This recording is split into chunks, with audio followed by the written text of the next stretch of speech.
यहाँहरु सम्पूर्णमा नमस्कार। अहिले हाम्रो नेपालमा अहिले चुनावको लहर चलिरहेको छ।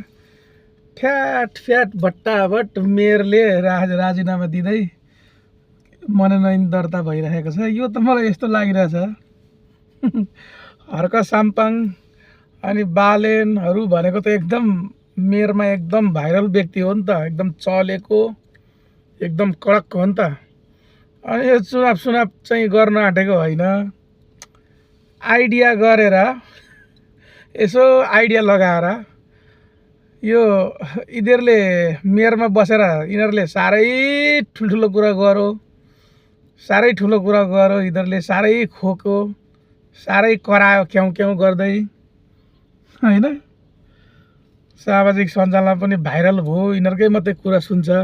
अब के गर्ने त भनेर यो सबै राजीनामा दिनु लाउने र मेयरबाट हटाउने आइडिया पो हो कि क्या हो। अब चुनाव अब हुने हो कि होइन होइन, उता जेएनजी आन्दोलनकारीहरूले चाहिँ चुनाव हुनै दिन्न भन्छ।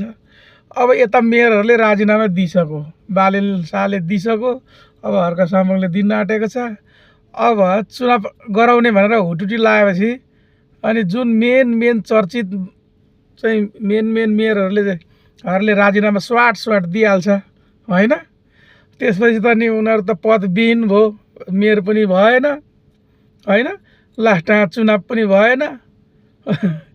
यसो सोचेको म त मेयरलाई राजीनामा दिनु लाउने आइडिया पो हो कि के हो, पदबाट मुक्त गराउनुको लागि पो हो कि के हो जस्तो लागिसक्यो धेरै।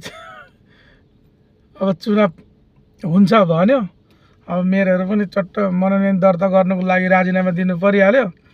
राजीनामा दियो, यता मेयर पनि छैन, उता चुनाव पनि लड्न पाइएन, चुनाव पनि हुँदैन।